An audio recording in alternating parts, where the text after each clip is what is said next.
Irrigation ఇచ్చాను. అది కూడా 90% డ్రిప్ ఇరిగేషన్ ఇచ్చిన పార్టీ తెలుగుదేశం పార్టీ ఆ రోజు. అవునా కాదా ఒక్కసారి ఆలోచించుకోండి. 1 ఎకరాకు వాడే నీళ్లు 2.5 ఎకరాలకు వాడుకోవచ్చని మనం ఎన్ని ఇచ్చాం. ఈ రాష్ట్రంలో తక్కువ వర్షపాతం పడే ప్రాంతం అనంతపూర్ జిల్లా, ఉమ్మడి జిల్లా, ఇప్పుడు సత్యసాయి జిల్లా 552 మిల్లీమీటర్లు పడుతుంది. భూమి అయితే 47 లక్షల ఎకరాలుంది. దీంట్లో సాగు అయ్యేది 11 లక్షల ఎకరాల భూమి. కానీ దాంట్లో సాగునీరిచ్చే భూమి చూస్తే 2 లక్షల ఎకరాలు కూడా లేదు. 5 ఏళ్లలో మీరు ఒకసారి చూసినప్పుడు 12,500 కోట్ల రూపాయలు ఖర్చు పెట్టి హంద్రి నీవా అక్కడి నుంచి మీరు చూసినప్పుడు మొత్తం అన్ని ప్రాజెక్టులు కూడా జీడిపల్లి కానీ, బైరివాణి తిప్ప కానీ, ఇంక పేరూరు కానీ, జీడిపల్లి, పేరూరు, గొల్లపల్లి రిజర్వాయర్ని, గుంతకల్లు, మడకసిర బ్రాంచ్ కెనాల్ని, చెర్లోపల్లి, మారాల ఇవన్నీ నేనే ప్రారంభించాం. దాన్ని చాలా వరకు పూర్తి చేశాం. ఒకసారి లాభం మీరు ఒకసారి చూస్తే ఒక్క గొల్లపల్లి రిజర్వాయర్ని పూర్తి చేసి కియా మోటార్ని తీసుకొచ్చి కరువు జిల్లా ఎడారిగా మారిపోతున్న జిల్లాలో కియా మోటార్ని పరిగెత్తించిన ఘనత ఆనాటి ప్రభుత్వం. అవునా కాదా అని మిమ్మల్ని అడుగుతున్నా. అదే మరి యూనివర్సిటీస్ అన్ని పెట్టాం. ఈరోజు నాకు అనిపిస్తుంది ఈ జిల్లాలో కానీ నీరిస్తే అన్ని రాష్ట్రంలో అన్ని ప్రాంతాల కంటే దేశంలోని అగ్రస్థానంలో ఉండబోయే జిల్లా ఇది. పండ్ల తోటలన్నీ వస్తాయి ఇక్కడ.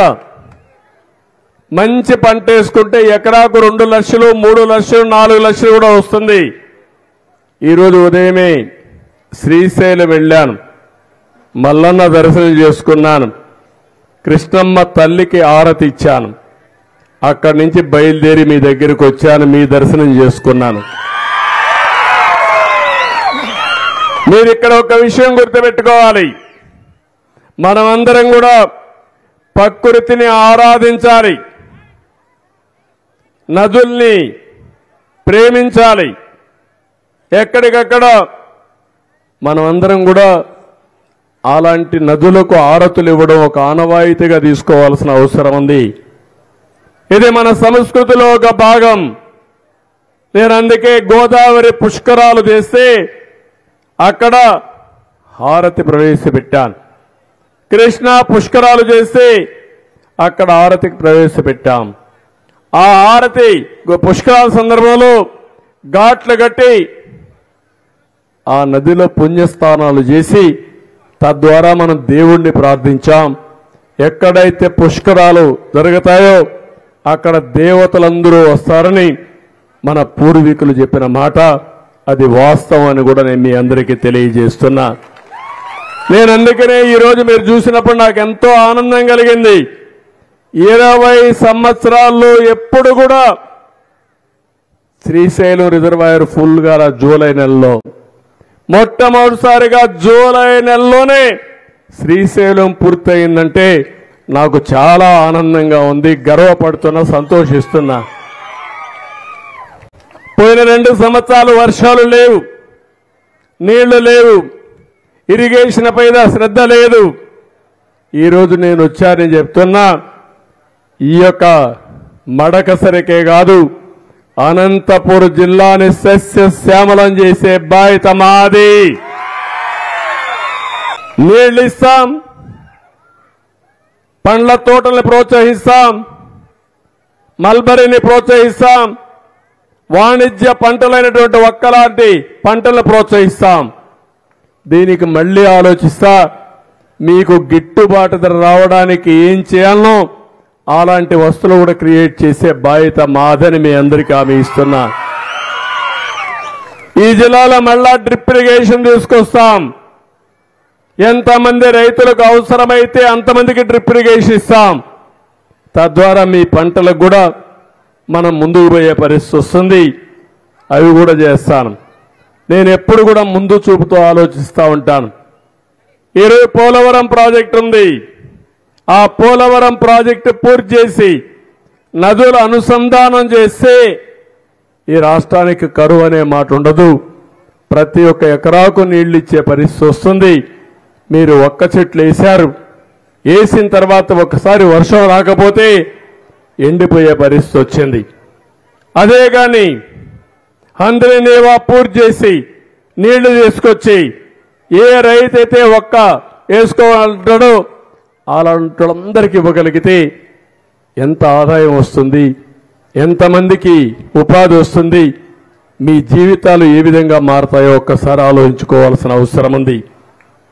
మన భవిష్యత్తు మార్చుకోవడం మన చేతుల్లో ఉంది. నేను అందుకే ఒక మాట చెప్పాను, నీరు సంపద సృష్టిస్తుంది, ఆ సంపద ఆదాయాన్ని పెంచుతుంది. ప్రభుత్వానికి ఆదాయం వస్తే ఈ నిరుపేదలకి పింఛన్లు ఇచ్చేదానికి అవకాశం వస్తుంది, ఈ పిల్లల్ని బాగా చదివించడానికి అవకాశం వస్తుంది. ఆదాయం రాకపోతే అప్పులు తెస్తే అప్పుల ఉబులో కూరకపోతాం. గడచిన 5 సంవత్సరాలు జరిగిన పాలన మీరు చూస్తే 9,74,000 కోట్ల రూపాయలు అప్పు చేశారు. 72,000 కోట్ల రూపాయలు సంవత్సరానికి వడ్డీ అసలు మనం కట్టాలి. అంటే ఎక్కడ తెస్తామని అడుగుతున్నాను నేను. కానీ ఇప్పుడు తప్పదు, మనం కష్టపడాలి, అప్పు కట్టాలి, మళ్ళా మీకు సంక్షేమాన్ని చేయాలి. అందుకే నేను మిమ్మల్ని అందరినీ కోరేది, దుర్మార్గుల వల్ల మన జీవితాలు ఎంత నష్టపోతాయో ఇది ఒక ఉదాహరణ అని చెప్పి నేను మీకు తెలియజేసుకుంటున్నా. ఇంకొక విషయం కూడా నేను మిమ్మల్ని అందరికీ విజ్ఞప్తి చేస్తున్నాను. నా ఆలోచన ఒకటే, పేదరిక నిర్మూలన జరగాలి. ఈరోజు ఈ ఊరికి వచ్చాను. ఈ ఊర్లో జీరో పావర్టీ చూడాల్సిన బాధ్యత మీ అందరిపైన ఉంది. దాన్ని సాధించడం కోసం మీకు సహకరించే బాధ్యత నాదని మీ అందరికీ హామీ ఇస్తున్నా. పేదవాళ్ళందరికీ పింఛన్లు ఇస్తేనో సంక్షేమ కార్యక్రమాలు ఇస్తానో సమస్య పరిష్కారం కాదు, కానీ అవి ఇవ్వాలి. శాశ్వతంగా పేదరికం పోతే మీ ఆర్థిక వెసులుబాటు వస్తే చాలా వరకు న్యాయం జరిగే పరిస్థితి వస్తుందని చెప్పి కూడా నేను మీకు తెలియజేసుకుంటున్నా. అందుకని ఇంకో పక్క ఈరోజు నేను ఇక్కడికి వచ్చినప్పుడు ఇప్పుడే రాజుగారు కొన్ని విషయాలు చెప్పారు. ఎమ్మెల్యేగా ఉన్నటువంటి రాజుగారు ఇక్కడ నాయకులందరూ అందరి నీవా పథకంలో భాగంగా ఉండే మడకసల్ నియోజకవర్గంలో గుడిబండ మండలం రాళ్లపల్లి వద్ద, మళ్ళీ రోళ్ల మండలం రత్నగిరి వద్ద రిజర్వాయర్లు కట్టించే బాధ్యత మాది. ఈ 2 రిజర్వాయర్లు పూర్తి చేస్తే ఈ ప్రాంతానికి సాగునీరు, త్రాగునీరు సమస్య పూర్తిగా పరిష్కారం అవుతుంది. మడకసిరి దగ్గర అనంతపురం వద్ద ఏపీఐసి కోసం 1600 ఎకరాలు భూమి ఉంది. అవసరమైతే ఇంకా 1 ఎకరాలు సమీకరించి నేను ఒకటే చెప్తున్నా, ఒక ఇండస్ట్రియల్ క్లస్టర్ ని తీసుకొచ్చే బాధ్యత మేము తీసుకుంటాం. ఇక్కడ ఉండే వాళ్ళందరూ బెంగళూరుకి వెళ్తున్నారు. తప్పదు, వెళ్ళాలి, 10 రూపాయలు సంపాదించుకొని వద్దాం. కానీ నా ఆలోచన ఇక్కడుండే వాళ్ళకి ఇక్కడే ఉపాధి కల్పించే బాధ్యత తీసుకుంటాం. అందుకే మొన్ననే అందరూ క్యాస్ట్ సెన్సస్ చేస్తారు. మన ప్రభుత్వం స్కిల్ సెన్సస్ చేస్తున్నాం. నైపుణ్యాన్ని బేరే చేసి మా తమ్ముళ్ళు యువతున్నారు, చాలా ఉత్సాహంగా ఉన్నారు. మొన్న ఎన్నికల్లో మీ శక్తి ఏంటో నిరూపించారు. ఇప్పుడు నేను హామీ ఇస్తున్నా, మీ అందరికీ మీ నైపుణ్యాన్ని పెంచుతాను. ఇక్కడుండే మీరు ప్రపంచం మొత్తం పనిచేసే విధానానికి నువ్వు బెంగళూరు పోయినా అక్కడుండే వాళ్ళకంటే ఎక్కువ సంపాదించి నైపుణ్యాన్ని నేర్పించే బాధ్యత మాదని మీ అందరికీ హామీ ఇస్తున్నా. అలాంటి దీనికి మనం ముందుకు పోదాం. ఇక్కడే ఇండస్ట్రీ తీసుకొద్దాం.